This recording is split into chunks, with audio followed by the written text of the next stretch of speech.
The kingdom of Judea then enters a period of division between two kingdoms, along with a series of wars against outside invaders, such as the Neo-Assyrian Empire, until finally, in 586 BC, the holy city of Jerusalem was destroyed by the Neo-Babylonian Empire.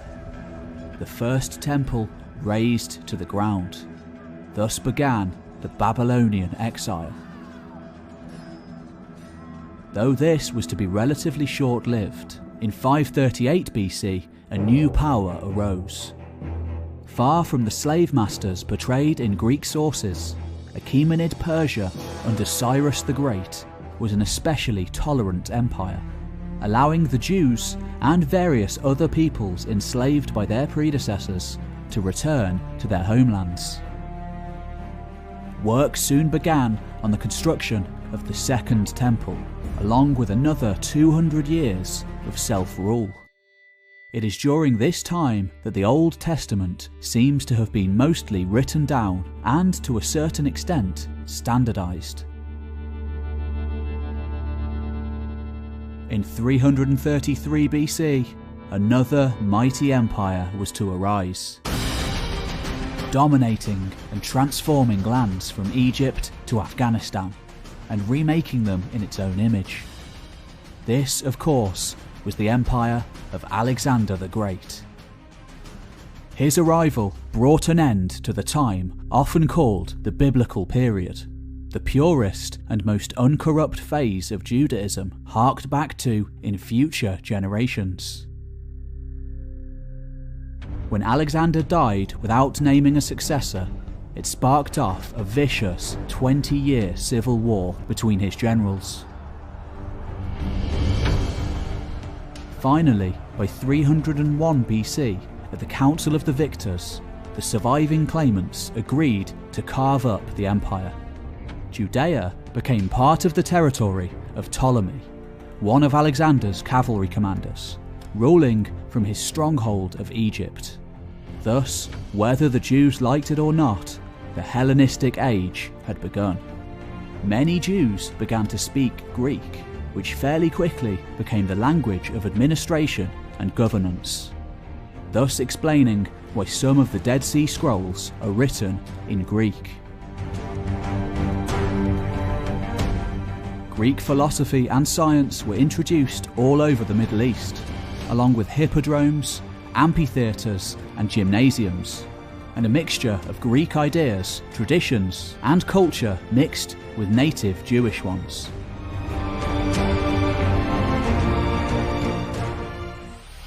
Certain Hellenistic ideas even permeated Judaism, often without the Jews realizing what was happening.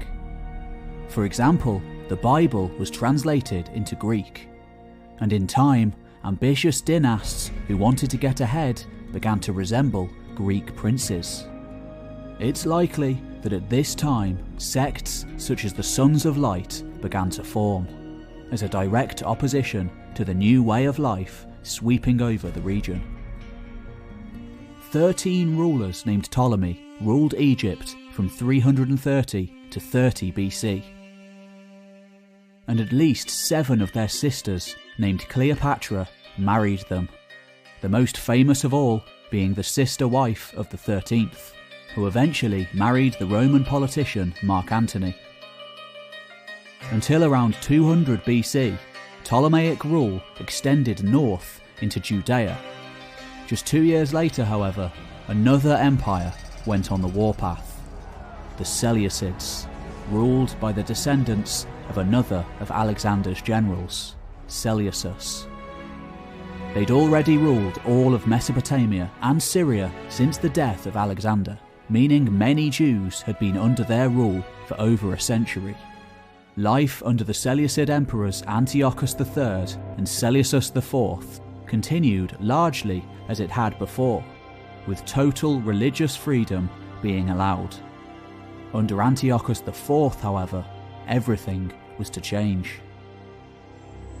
Spurred on by his chosen high priests Jason and Menelaus, 2 men who sought to out-Hellenize the other in order to win the king's favour, Jewish life and rituals at the temple were increasingly restricted. The city also began to be modernized, and like the rest of the empire, made into a Greek polis. Eventually, Antiochus grew tired of the slow progress of reform and pushed for quicker action. The high priest Menelaus went along with it. Not only were all Jewish practices, such as observing the Sabbath and religious diet, outlawed, but Jews were now forced to sacrifice pigs to the Greek gods at their temple. Those that peacefully protested, thousands of them, were put to death en masse. Some scholars see this movement as the origins of the Sons of Light.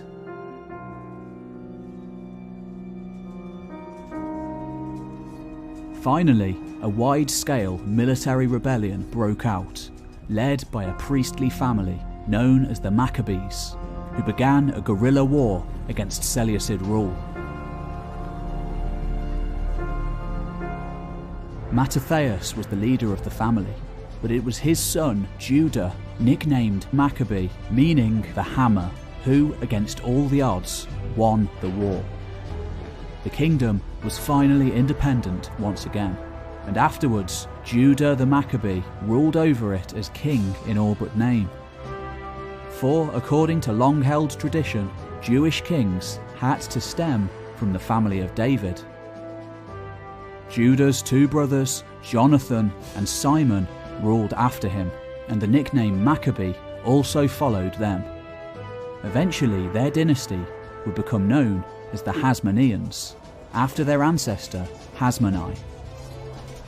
Yet, fairly quickly, problems began to arise. Jonathan Maccabee had himself named as high priest, in flagrant opposition to tradition, which stated that only someone from the family of Zadok could be a priest. Thus, many scholars associate him with the figure of the wicked priest talked of in the scrolls. The Hasmoneans, utilising a strong, well-equipped army, soon began conquering neighbouring lands and enlarging their kingdom. Most notably, the next ruler, John Hyrcanus, not only conquered the Edomites, but forcibly converted them to Judaism. He also conquered Samaria, an earlier offshoot of Judaism, and destroyed their temple on Mount Essene. The survivors were all sold into slavery.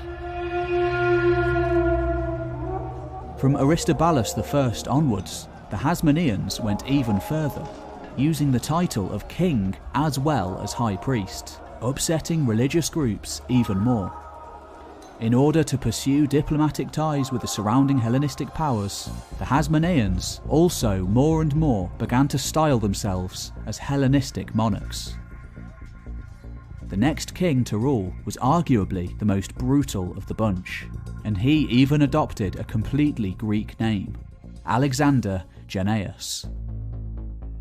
Perhaps the most vicious event of his reign came when a Jewish sect known as the Pharisees, opposed to the total religious power of the temple in Jerusalem, began to vocally oppose him.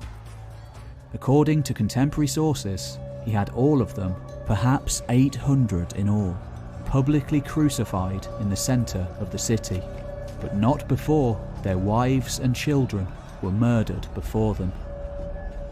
All the while, Alexander watched their slow deaths whilst feasting and relaxing on his recliner, surrounded by his concubines. The time of the Hasmoneans was soon to be over.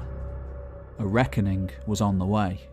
But as we shall see, the Pharisees weren't the only oppositional sect in Judaism, not by a long shot.